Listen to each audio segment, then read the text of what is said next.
Welcome back to Tarot by the Bay. I'm David. Okay, so this is going to be a couple readings on Michael Cohen, since he's got some court cases that have made the news, and we should check in on him, just see how he's doing. In one court case, he is trying to get an early release to his supervised release. I think that would basically be like parole, if I'm interpreting it correctly. And it turns out that one of his early lawyers that helped him with the case filed some case law in support of Michael Cohen being released early from supervised release. His current lawyer, when she was looking through the case, could not find the three cases cited by Cohen's first lawyer, and then reported that to the court out of ethical duty. Hey, there you go. Michael Cohen has an ethical lawyer. That's a good start in life. His previous lawyer, it's suspected, was using ChatGPT or some AI like that is not specific for court cases to do searches, and that ChatGPT found, quote unquote, found these cases that don't exist. The reason why they suspect he used a ChatGPT type search engine is because there was another case earlier this year where a fellow was suing the airlines, and his lawyer used a ChatGPT type thing and came up with three cases that don't exist. So basically, in that earlier case, the lawyer got sanctioned and fined $5,000 for citing non-existent court cases. And Michael Cohen's original attorney is going to also face sanctions. I don't believe there's nothing in the article saying that Cohen's done anything wrong. It's just in his argument to get early release, his original attorney cited cases that don't exist. His current attorney still thinks he deserves early release, but she can't use those three court cases that were cited. The second thing I want to read on is Alina Habba made a fool of herself in the appeals court today, where Michael Cohen's trying to sue Donald Trump and William Barr for violating his rights by forcing him to stay in prison because he wanted to write a book. And when he said he was going to write a book, they threw him back in prison, which it's a violation of rights. It's in the appeals court right now, and I guess Alina Habba didn't. They asked her if she knew anything about a recent court case that they didn't tell her was decided last week, that involved Trump and a Capitol police officer that basically said, yeah, Trump can be civilly liable.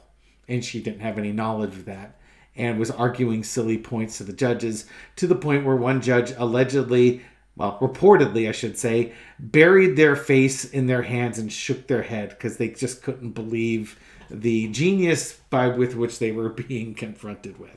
So, two Michael Cohen readings. One's not so great for him. One's amusing.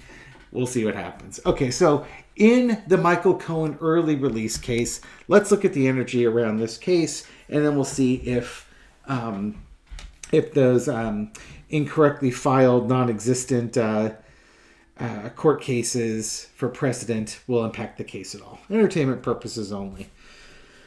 All right, so we have the moon card here. Don't know how it happened, but here's some case law that doesn't exist. three instances of it that doesn't exist. And again, this could be about his early release. This could be, if ChatGPT was, I don't know what card would represent ChatGPT, but this could be it right there. As Michael Cohen and his lawyer working together to secure his early release, but we've got some issues going on with it. Underneath is the Page of Pentacles.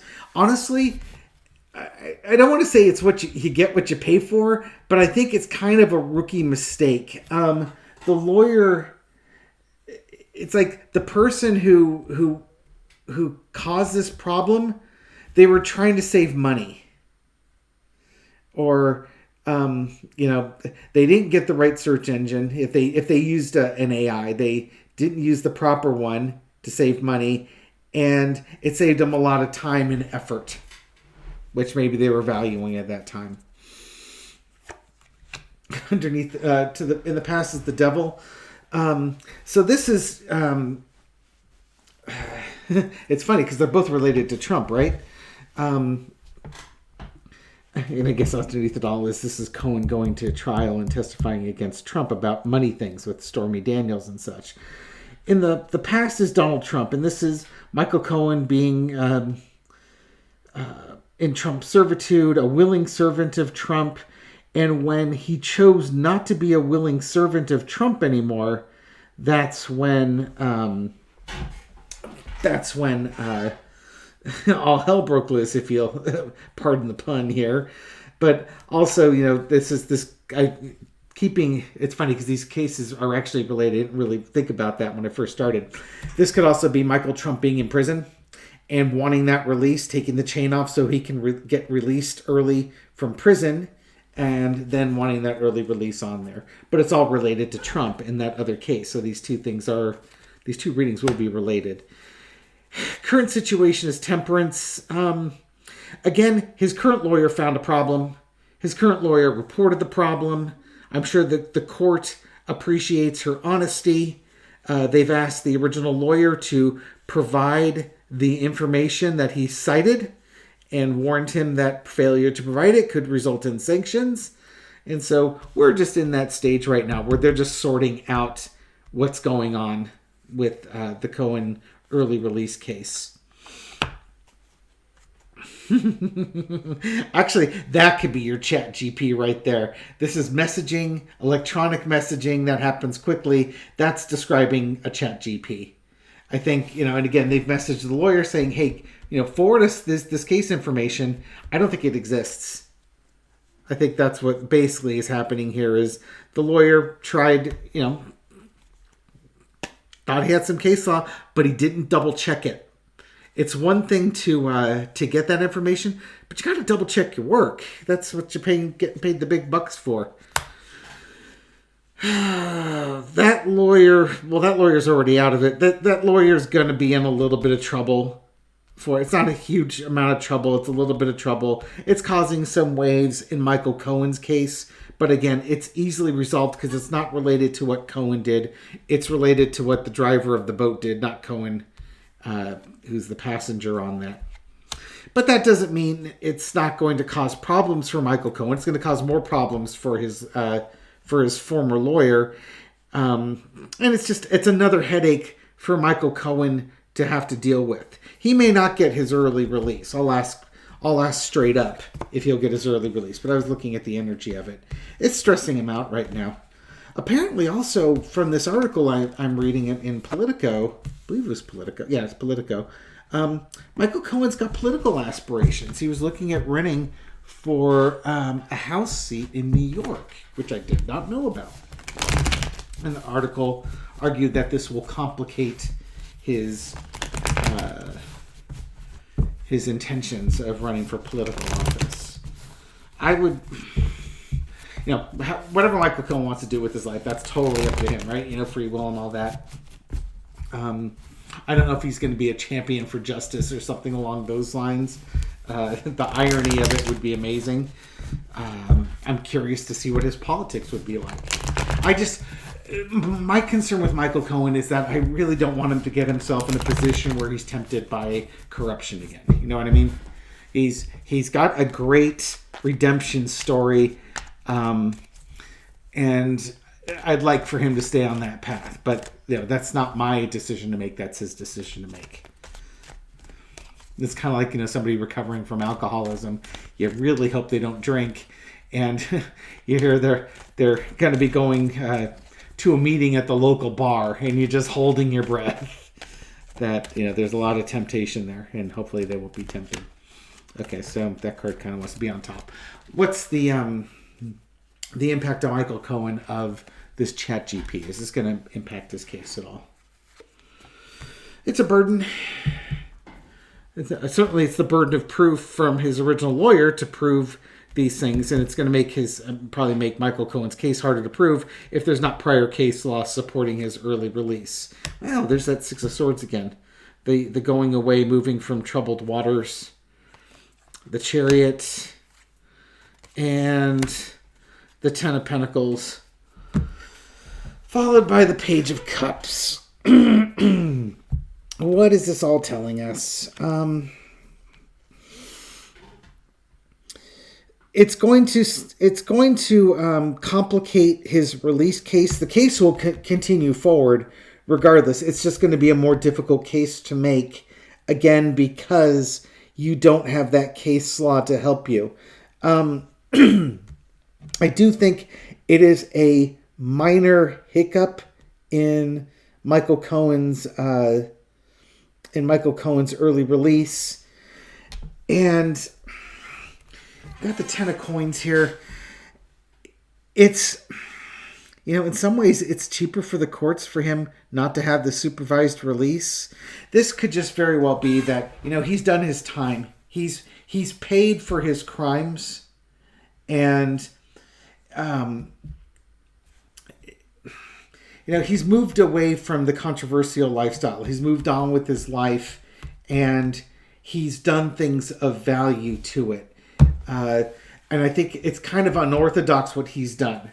Just becoming, opening up his Mea Culpa podcast, being outspoken, going on TV, speaking out against Donald Trump and his corruption. There's a reasonable chance he'll get off of the early release.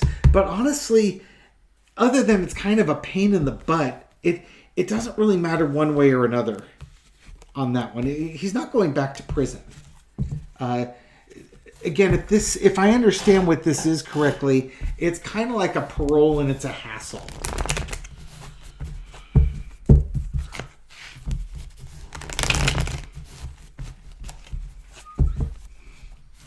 Will he get early release? How about a simple yes or no?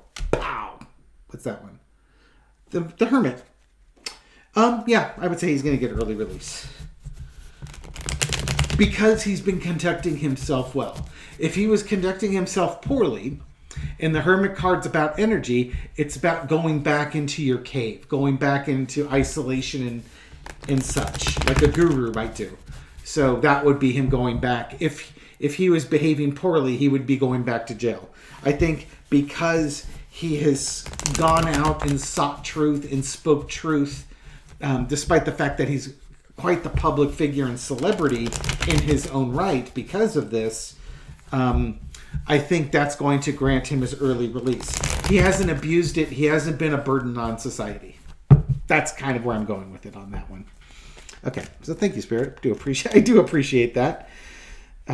So if you think Michael Cohen's an absolute toad and is completely non-redeemed, translate that as he's going back to...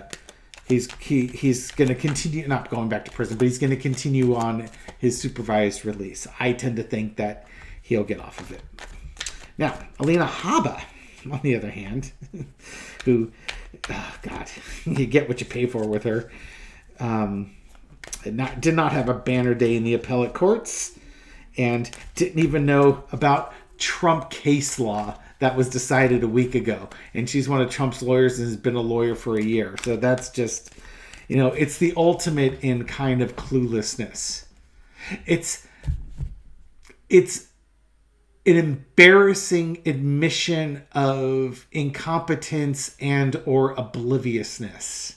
It's like, if you don't even know your own client's cases that you've been working on for a year that impact the case that she's arguing, are you there because you look nice on television? You know what I mean? It's kind of like, other than your looks, what are you bringing to the table as a lawyer? Yeah, but Trump is Trump, and he's all about optics, and he's got what he's got. So, okay, Alina Habba, they cut her off short too.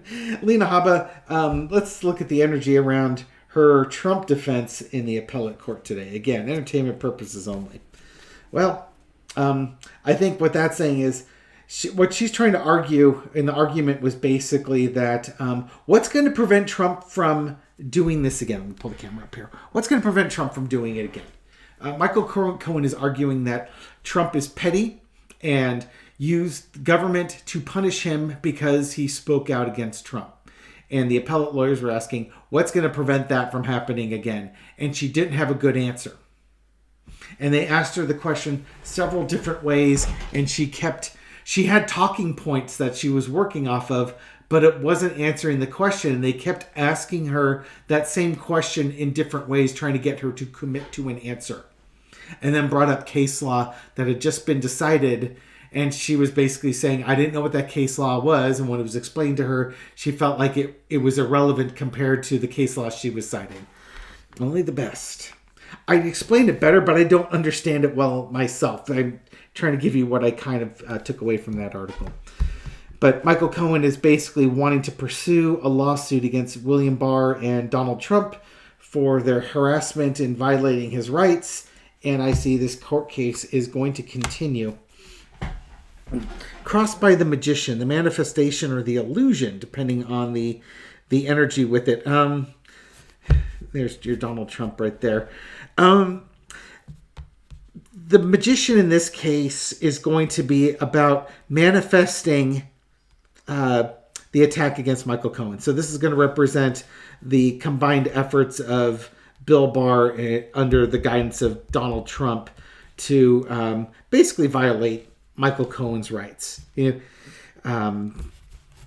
like, oh, you want to write a book? Haha, you're going back to jail instead. I manifested you going back to prison because you didn't do what I wanted.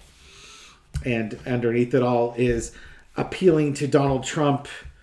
Yeah, it's funny, I've got a couple cards for Trump, and that's one of them, the King of Pentacles and the Devil card. In the past, the Page of Wands, this was Michael Cohen going to go out and write his book. He was going to go do his thing. And they warned him that he could get, out of prison if he didn't do his thing. And he said, nope, doing it anyway. So they said, oh, you're going to prison. And Donald Trump was happy with that. That made him happy. Current situation is the Lover's card. So,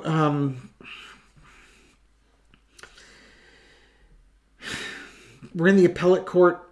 They're reconciling what's happened in this case.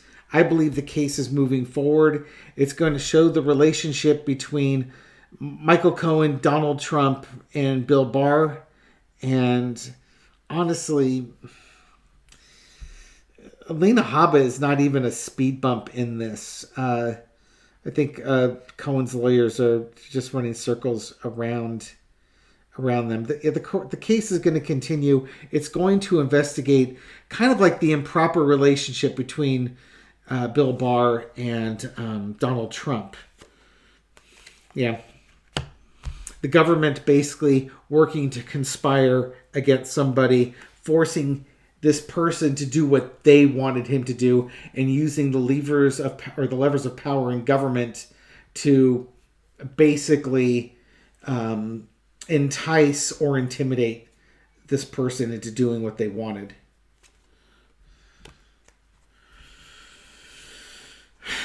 The lesson to be learned. Well, I don't think it's a flipping card.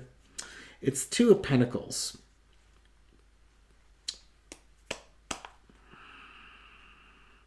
They gave him an offer. It's the offer that they felt he couldn't refuse. And he refused it. What would you rather have? Your freedom? Or you can write a book and you're going right back to prison. Which one are you going to choose? So basically, this whole reading is about this case and allowing it to continue. And that's what's basically the crux of Cohen's argument, is that they were making an improper deal with me. You can't release somebody based on them giving up their rights, their First Amendment rights to freedom of speech. Outcome is the Knight of Cups. He went ahead and did his free speech anyways, and he got thrown back in prison for it. Well, you can say that they were men of their words. They told him what his two options were, and he went ahead with what his rights allowed him to do, and they went ahead and threw him in prison. But that's why they're in court now.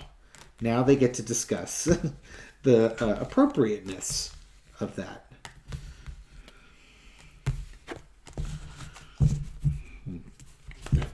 There, shuffle, bring the camera up because watching me shuffle badly is not exactly wildly entertaining YouTube. Of course, me rambling at the camera while I'm shuffling is not exactly wildly entertaining YouTube either, but it's different. Anyway, how's Michael Cohen's case going to turn out? Is Michael Cohen going to be able to, with the way everything's lined up right now, is it more likely than not, I got the Nine of Swords there, he's going to have some difficulties coming up here. Is it more likely than not that he will prevail on this case? The hard part is that apparently he has been trying to get records from the government that they said don't exist. And he's asked for so many records that that don't exist that now they say there's too many records to give him, like 400,000 pages of documents that he's asked for. But they were telling him these records didn't exist. So it should be 0 pages. So which one is it? You know, how do you talk out of both sides of your mouth? Answer, register as a Republican, of course.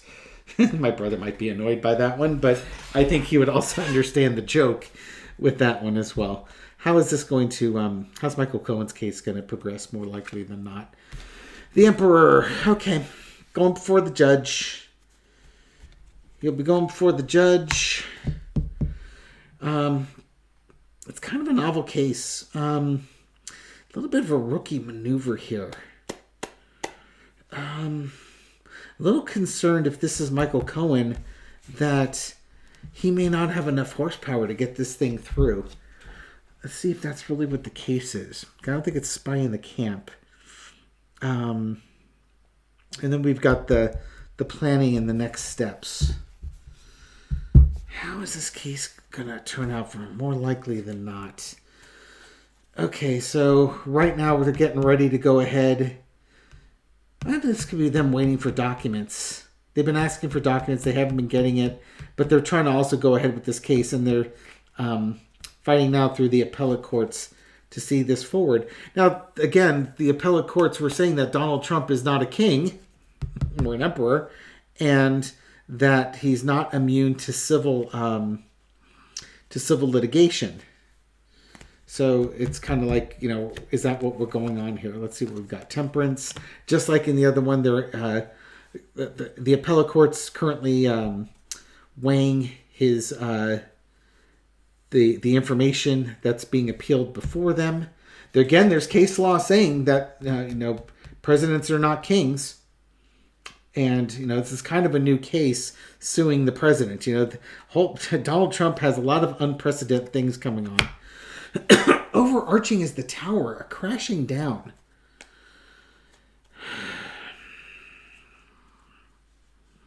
Is that for the Emperor or is that for... I tend to think of this being Cohen's case. What's going on here? Sudden endings.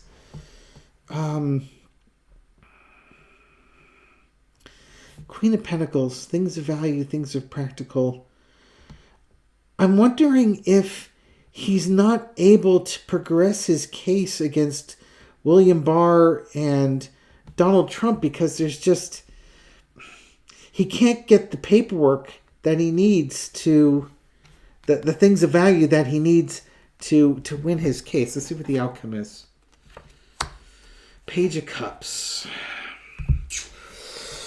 I think he's not going to be successful in prosecuting this case against Donald Trump. It might be too difficult a case to prosecute because you don't have the information that you need. It could be done. There could be further appeals made.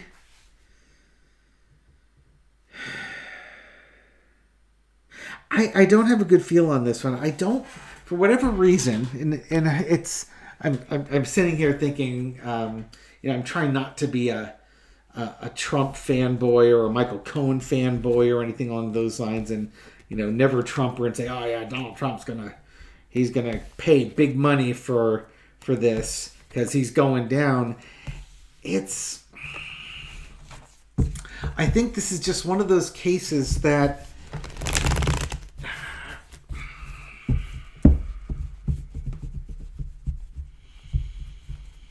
I'm just racing. One of those cases it's not going to go to its conclusion, and it might just be that there's not enough evidence there to convince a jury or to convince the judge, and then he has to contemplate with the Page of Cups refiling the case,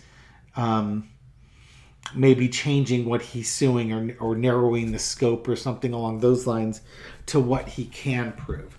I suspect he's going to lose the case, and then he has to decide if he's going to refile or if it's worth his time to refile. That's kind of the vibe I get from it.